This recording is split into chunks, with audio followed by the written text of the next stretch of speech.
Hari Om Tat Sat. Welcome to Jyotirmayananda Society, a journey to self-realization. Please subscribe our channel for the mystical meanings of the scriptures and to enjoy daily satsang with us. We are currently exploring the book Yoga of Perfection, summary of the Bhagavad Gita, commentaries by Swami Jyotirmayananda ji, narrated by myself, Swami Nikhilananda. We are currently studying chapter number 6, Adhyatma Yoga, Yoga of Meditation. For the practice of concentration, one should keep his body straight, neck, head, and spine erect and in steady line, and keep the gaze fixed at the tip of the nose, but not too rigid. Keep it a little flexible but in a straight line, and the body relaxed. The gaze fixed at the tip of the nose or in between the eyebrows. The practice of serenity, fearlessness, vow of brahmacharya or celibacy will enable the yogi to enter deep into the heart through concentration. A yogi should keep the Lord as his object of meditation. When the yogi succeeds to keep the mind constantly fixed on the Lord, he gradually ascends the ladder of samadhi. He enters into samadhi of the gross plane. Then he enters into the subtle plane. Then his mind is purified. He enjoys supreme bliss. Then he proceeds to the causal body and experiences asmita samadhi. There his intellect is filled with the vision of truth.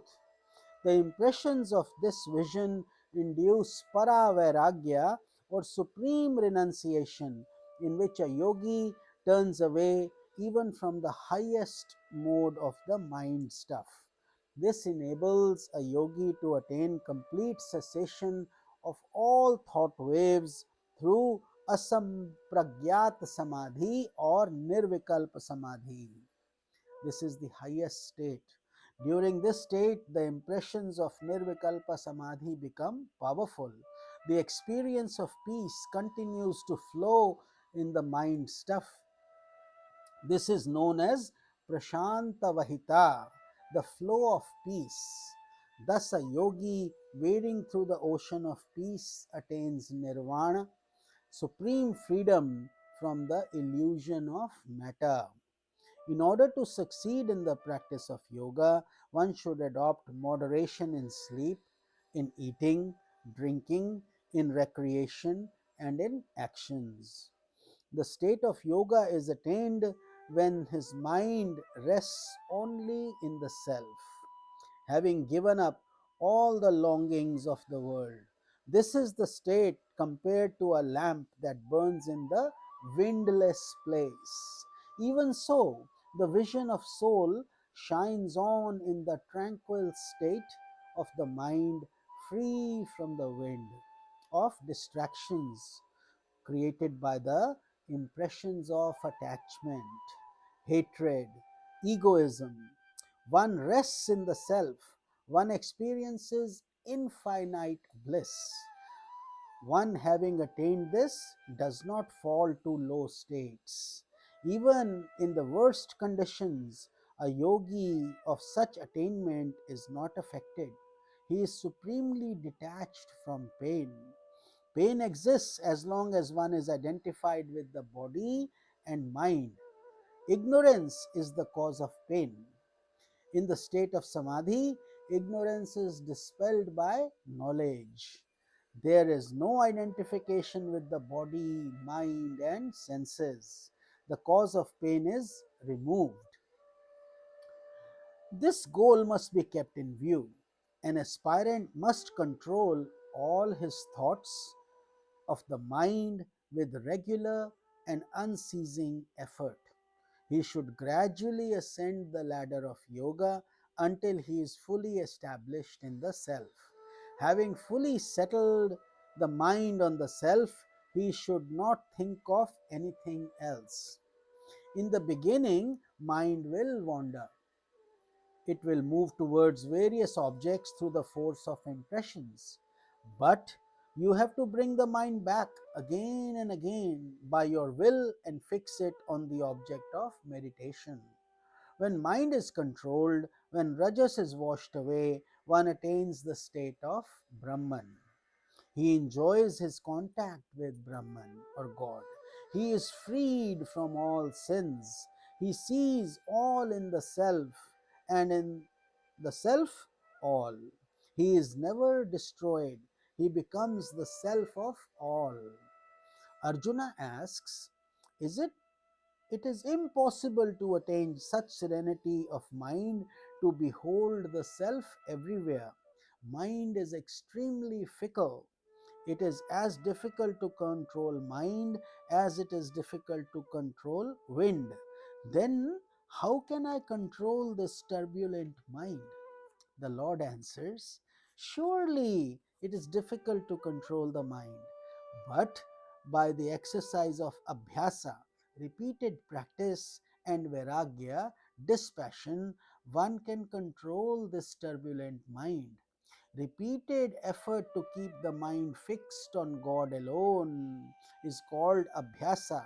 Constant thinking of the self, conversing about the self, living the exalted life of the service of the self in all beings, keeping the heart ever immersed in union with the self constitutes abhyasa or regular practice. Vairagya or dispassion is acquired in various stages. By thinking of the defects of the object, one attains the state of yatamanam or striving state. By removing the impressions of attachment and hatred, one attains the state of Vyatirekam or differentiating state. In this state, one differentiates between the past states of the mind and the present state. One sees the gradual cessation of the impressions of raga and dvesha. Then arises a kendriyam state in which the senses are mastered. Kendriya means one pointed. By the decrease of the vasanas or subtle desires slowly reduce. Mind attains a state of serenity. This state enables a yogi to enter into samadhi.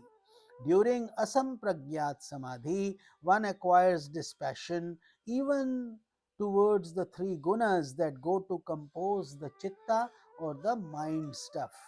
This is known as paravairagya or supreme dispassion. It is conducive to the attainment of liberation. Abhyasa and Vairagya assist each other and enable an aspirant to attain the highest goal of life. Arjuna asked, O Lord, what will happen to one who does not attain the highest goal here in life? He dies even before attaining success in yoga. Will he lose all his efforts? So, a very good question indeed. A higher state may be born in the family. So, Swamiji says, answer is in the depths of meditation, the mind stuff chitta lies still like the waveless lake, reflecting the infinite splendor of Brahman, the Absolute. So, to answer Arjuna's question, he says, no doubt that he will not lose anything that he has done to attain this state. He will start from where he left off. He may be born in the family of the yogis, a still higher state. There, his previous memory will arise without any effort and he will enter the samadhi without adopting any means. So, even if one does not attain liberation while alive, in his next embodiment, he will continue to start from where he left off. He will not lose his progress. Even one who merely wishes to know yoga rises above the temptations of attaining heavenly worlds, which are so glorified in the Vedas. Therefore, it is clear that no practitioner of yoga will go to ruin. An ordinary aspirant perfects himself through several births and attains the highest state.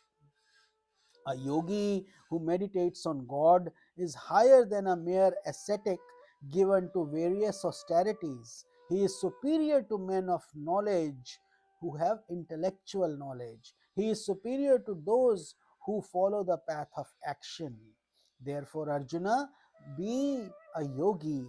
Among all yogis who has taken the path of selfless action, one who has attained complete communion with me is my most beloved devotee.